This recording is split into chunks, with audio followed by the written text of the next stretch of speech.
வணக்கம். நீங்கள் இணைந்திருப்பது நியூஸ் ஃபர்ஸ்டின் மதிய நேர பிரதான செய்திகளுடன். உங்களுடன் இணைந்து கொள்ளும் நான் ஜோடின் சிந்துஜன். விரிவான செய்திகளுக்கு செல்லும் முன்னர் தலைப்புச் செய்திகள். பொதுத் தேர்தலுக்கான தபால் மூல வாக்களிப்பு அடுத்த மாதம் 5ஆம் மற்றும் 6ஆம் தேதிகளில் நடைபெறவுள்ளதாக தேர்தல்கள் செயலகம் அறிவிப்பு. 1000 ரூபாய் வரை சம்பள உயர்வை வலியுறுத்தி தெஹியோவிட்டவில் ஆர்ப்பாட்டம். தோட்ட தொழிலாளர்களுடன் இணைந்து ஆறுமுகன் தொண்டமான் நள்ளிரவில் சத்தியாகிரகம். போதைப்பொருள் பதுக்கிய குற்றச்சாட்டுகளில் 5 கைது. News first online academy Tamil மொழி மூலமான ஊடக கற்கிணறி முல்லைத்தீவில் அங்குரார்ப்பணம். தொடர்வது விரிவான செய்திகள். பெருந்தோட்ட தொழிலாளர்களின் ஒருநாள் சம்பளம் 1000 ரூபாய் வரை அதிகரிக்கப்பட வேண்டும் என வலியுறுத்தி தெஹியோவிட்ட நகரில் இன்று ஆர்ப்பாட்டம் நடத்தப்படுகின்றது.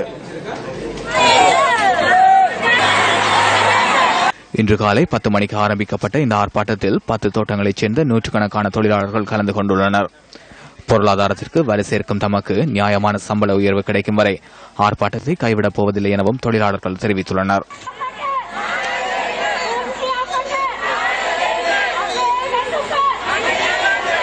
தெஹியோவிட்ட நகரில் முன்னெடுக்கப்படுகின்ற ஆர்ப்பாட்டத்தினால் வாகன போக்குவரத்திற்கும் சிறிது நேரம் இடையூறு ஏற்பட்டிருந்ததாக எமது பிராந்திய செய்தியாளர் கூறினார். ஸ்ரீலங்கா சுதந்திர கட்சியின் வேட்புமனு தொடர்பில் இன்று நடைபெற்ற ஊடகவியலாளர் சந்திப்பில் கேள்வி எழுப்பப்பட்டது. இதேவேளை ஹட்டன் மளிகைப்பூ சந்தியில் ஆரம்பிக்கப்பட்ட ஆர்ப்பாட்டம் இன்று அதிகாலை வரை முன்னெடுக்கப்பட்டது. தோட்ட தொழிலாளர்களுடன் போராட்டத்தில் இணைந்து கொண்ட இலங்கை தொழிலாளர் காங்கிரசின் பொதுச் செயலாளர் ஆறுமுகன் தொண்டமான் சத்தியாகிரகத்தில் ஈடுபட்டார்.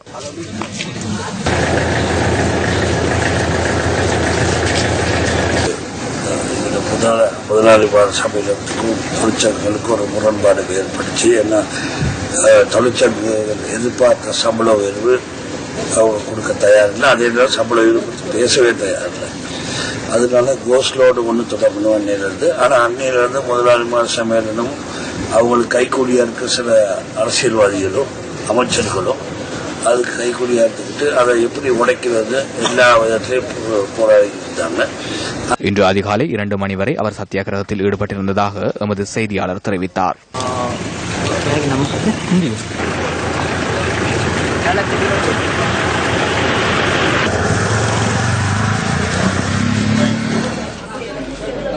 பொதுத் தேர்தலுக்கான தபால் மூல வாக்களிப்பு அடுத்த மாதம் 5ஆம் மற்றும் 6ஆம் தேதிகளில் நடைபெறவுள்ளதாக தேர்தல்கள் செயலகம் தெரிவித்துள்ளது. ஆசிரியர்கள் தபால் மூலம் வாக்களிப்பதற்கு அடுத்த மாதம் 3ஆம் தேதி ஒதுக்கப்பட்டுள்ளதாக மேலதிக தேர்தல்கள் ஆணையாளர் MM முகமது கூறினார். பொதுத் தேர்தல் ஆகஸ்ட் 17ஆம் தேதி நடைபெறவுள்ளது. இதேவேளை தேர்தல் சட்டமீறல்கள் தொடர்பில் 77 முறைப்பாடுகள் கிடைத்துள்ளதாக தேர்தல்கள் செயலகம் தெரிவித்துள்ளது. நியமனங்கள் மற்றும் பதவி உயர்வு வழங்கப்பட்டமை தொடர்பிலான 49 முறைப்பாடுகளும் இதில் உள்ளடங்குவதாக தேர்தல்கள் செயலகத்தின் முறைப்பாட்டு பிரிவு குறிப்பிட்டுள்ளது. பொருட்கள் விநியோகிக்கப்பட்டமை தொடர்பிலும் 11 முறைப்பாடுகள் பதிவாகியுள்ளன. தேர்தல் பிரசார சுவரொட்டிகள் மற்றும் பதாகைகள் தொடர்பிலும் 7 முறைப்பாடுகள் கிடைத்துள்ளதாக தேர்தல்கள் செயலகம் அறிவித்துள்ளது. கம்பரப்பிட்டிய பகுதியில் வன்முறை சம்பவம் ஒன்று பதிவாகியுள்ளதாகவும் தேர்தல் செயலகம் குறிப்பிட்டுள்ளது. எதிர்வரும் பொது தேர்தல் தொடர்பில் இதுவரை 13 முறைப்பாடுகள் கிடைத்துள்ளதாக போலீஸ் ஊடக பேச்சாளர் தெரிவித்துள்ளார். இந்த முறைப்பாடுகள் தொடர்பில் 9 பேர் கைது செய்யப்பட்டுள்ளனர். போதைப்பொருள் வைத்திருந்தமை மற்றும் விற்பனை செய்ய முயற்சித்தமை ஆகிய குற்றச்சாட்டுகளில் நாட்டில் சில பகுதிகளில் 5 கைது செய்யப்பட்டுள்ளனர். பமுனுகம உஸ்பெடகெசியாவ பகுதியில் ஒரு தொகை வலி நிவாரண மாத்திரைகளுடன் 2 கைது செய்யப்பட்டுள்ளனர். போதைப் பொருளுக்கு அடிமையானோர் இந்த வலி நிவாரண மாத்திரைகளை பயன்படுத்துவதாக தகவல் கிடைத்துள்ளது. கைது செய்யப்பட்டவர்களிடமிருந்து 2000 வலி நிவாரண மாத்திரைகள் கைப்பற்றப்பட்டுள்ளதாக போலீசார் தெரிவித்தனர். அனுமதி பத்திரமின்றி குறித்த மாத்திரைகளை சந்தேக நபர்கள் வைத்திருந்ததாக போலீசார் மேலும் தெரிவித்துள்ளனர். வத்தளை மற்றும் கந்தப்புல பகுதிகளைச் சேர்ந்த 54 மற்றும் 31 வயதான சந்தேக நபர்களே கைது செய்யப்பட்டுள்ளனர்.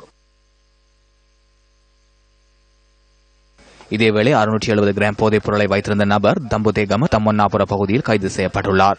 போலீசாருக்கு கிடைத்த தகவலுக்கு அமைய சந்தேக நபர் கைது செய்யப்பட்டுள்ளதுடன் கையடக்க தொலைபேசிக்குள் போதைப் பொருளை மறைத்து வைத்திருந்தமை தெரிய வந்துள்ளது.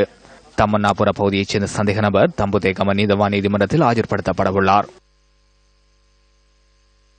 வெள்ளம்பிட்டிய மீதொடமுள்ள பகுதியில் 50 கிராம் போதைப் பொருளுடன் 2 சந்தேக நபர்கள் கைது செய்யப்பட்டுள்ளனர். 10 லட்சம் ரூபாய் பெறுமதியான போதைப் பொருள் சந்தேக நபர்களிடமிருந்து கைப்பற்றப்பட்டுள்ளதாக போலீசார் தெரிவித்தனர். மீதொடமுள்ள மற்றும் வெளிக்கட பகுதிகளைச் சேர்ந்த 2 கைது செய்யப்பட்டுள்ளனர்.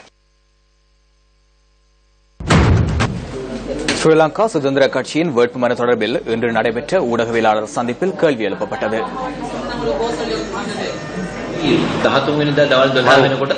யாருக்கு வழங்கப்படும் என்பதை 13ஆம் திகதி பகல் உங்களால் அறிந்து கொள்ள முடியும். ஸ்ரீலங்கா சுதந்திர கட்சியின் தலைவர் ஜனாதிபதி, முன்னர் அவர் பொதுச் செயலாளர், கூட்டமைப்பின் தலைவர், முன்னாள் ஜனாதிபதியும் அந்த இரு பதவிகளையும் வகித்தவர், தற்போதும் கட்சியின் ஆலோசகர். முன்னாள் ஜனாதிபதியும் ஸ்ரீலங்கா சுதந்திர கட்சியின் ஆலோசகர். ஒரே கட்சியின் இரு ஆலோசகர்கள் கலந்துரையாடுவது பிரச்சினைக்குரிய விடயமல்ல. ඉතින් එකම පක්ෂයක අනුශාසක අනුශාසිකාවන් මේ අය කතා බහ කිරීම ප්‍රශ්නයක් නෙවෙයි. home and home matter. அதனை கட்சிக்குள் கூட்டமைப்பிற்குள் நாங்கள் தீர்த்துக் கொள்வோம். එහෙම නෙවෙන්න ඕනේ.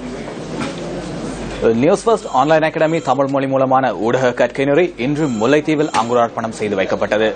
முல்லைத்தீவு வித்யானந்தா கல்லூரியில் நடைபெற்ற இந்த நிகழ்வு தொடர்பான மேலதிக தகவலுடன் இணைந்து கொள்கின்றார் எமது அலுவலக செய்தியாளர் ராஜேந்திரன் கோகுல்நாத். வணக்கம் கோகுல்நாத். வணக்கம் சிந்துஜன்.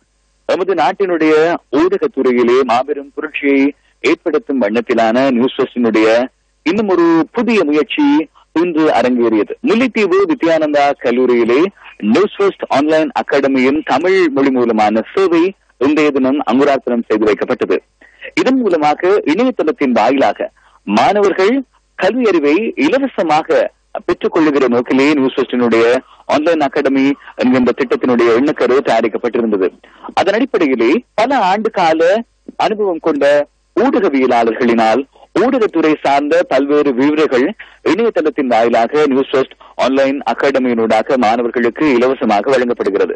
ஆகவே மாணவர்கள் இணையதள வசதி இருக்கின்றவர்கள் நமது தேசத்தினுடைய எந்த இடத்தில் இருந்தாலும் சர்வதேசத்தினுடைய எந்த இடத்தில் இருக்கக்கூடிய ஊடகம் சம்பந்தமான விடயங்களை அறிந்து கொள்ளக்கூடிய ஆவலில் இருக்கக்கூடியவர்களுக்கு www.newsfirst.lk என்கின்ற எங்களுடைய இணையதள முகவரிக்கு சென்று அங்கே ஆன்லைன் அகாடமியினூடாக ஊடகவியல் சார்ந்த பல்வேறு விடயங்களை அறிந்து கொள்வதற்கான வாய்ப்பு இருக்கிறது. ஆகவே நியூஸ் ஃபர்ஸ்ட் ஆன்லைன் அகாடமியிலே பதிவு செய்கின்ற மாணவர்கள் 45 நாட்களுக்குள் பரீட்சைகளிலே தோற்றி அந்த பரீட்சைகளினுடைய பெறுபேறுகளை பெற்றுக் கொள்வதோடு மாத்திரமல்லாமல் சர்வதேச தரம் வாய்ந்த சான்றிதழ் ஒன்றையும் நியூஸ் ஃபர்ஸ்டினால் பெற்றுக் கொள்வதற்கான வாய்ப்பு இருக்கிறது என்பதையும் இந்த சந்தர்ப்பத்திலே நாங்கள் ஞாபகப்படுத்துகிறோம்.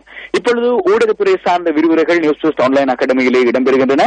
இதனைத் தொடர்ந்து ஏனைய துறைகள் சார்ந்த விற்பனர்களினாலும் எதிர்காலத்தில் இணையதளத்தின் வாயிலாக பல்வேறு விரிவுரைகளை நடத்தி மாணவர்களுக்கு நாங்கள் சான்றிதழ் வழங்கி இருக்கிறோம் என்பதையும் இந்த சந்தர்ப்பத்தில் தெரிவித்துக் கொள்கிறோம். நியூஸ் ஃபர்ஸ்ட் செய்திகளுக்காக முல்லைத்தீவில் இருந்து ராஜேந்திரன் கோகுல்நாத். நன்றி கோகுல்நாத். இந்த வருடம் 150 மில்லியன் ரூபாய் பெறுமதியான தங்கம் பறிமுதல் செய்யப்பட்டதாக சுங்க திணைக்களம் தெரிவித்துள்ளது. சட்டவிரோதமாக வெளிநாடுகளில் இருந்து கொண்டுவரப்பட்ட சந்தர்ப்பத்திலும் நாட்டிலிருந்து எடுத்துச் செல்லப்படவிருந்த சந்தர்ப்பத்திலும் தங்கம் கைப்பற்றப்பட்டதாக சுங்க ஊடக பேச்சாளர் லெஸ்லி காமினி கூறியுள்ளார். இதற்கமைய சுமார் 31 கிலோகிராம் தங்கம் விமான நிலையத்தில் கைப்பற்றப்பட்டதாகவும் அவர் மேலும் குறிப்பிட்டுள்ளார். மினுவாங்கொடையில் உள்ள நகை கடையொன்றிற்குள் அத்துமீறி பிரவேசித்து கடையின் உரிமையாளரை சுட்டுக் கொன்ற சந்தேக நபர்களை கண்டுபிடிப்பதற்கான விசாரணைகள் ஆரம்பிக்கப்பட்டுள்ளன. பிரதேசத்திற்கு பொறுப்பான பிரதி போலீஸ் அத்தியட்சகர் தலைமையில் மினுவாங்கொடை போலீசாரால் விசாரணைகள் ஆரம்பிக்கப்பட்டுள்ளன. இந்த சம்பவம் தொடர்பான சிசிடிவி காட்சிகள் எமக்கு கிடைக்கப்பெற்றுள்ளன.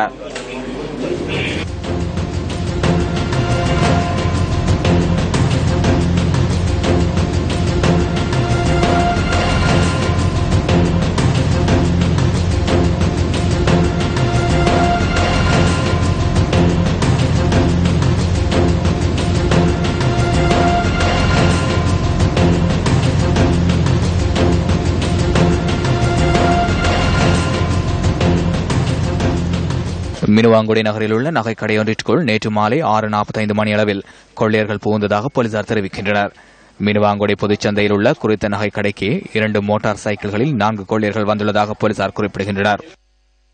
இதன்போது கடையின் உரிமையாளருக்கும் கொள்ளையர்களுக்கும் இடையில் மோதல் ஏற்பட்டதன் பின்னர் துப்பாக்கி பிரயோகம் மேற்கொள்ளப்பட்டதாக போலீசார் தெரிவித்தனர். மினுவாங்குடி பகுதியைச் சேர்ந்த 48 வயதான மொஹைதீன் முகமது என்ற வர்த்தகரே இதன்போது உயிரிழந்துள்ளார். சம்பவத்தில் காயமடைந்த இருவர் மினுவாங்குடி வைத்தியசாலையில் அனுமதிக்கப்பட்டுள்ளனர். ரத்மலானை பகுதியில் உள்ள கொதலாவலபுர விகாரை தூபியின் கலசத்தை திறந்து வைக்கும் நிகழ்வு ஜனாதிபதி மைத்ரிபால சிறிசேன தலைமையில் நடைபெற்றது.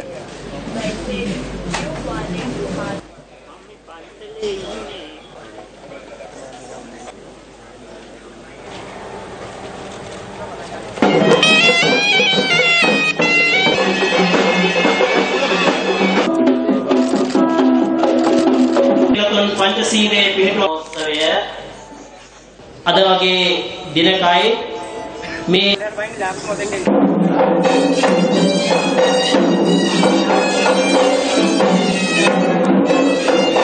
සිතුවක්සනාවන්ට කටහඬක් ලැබුණා.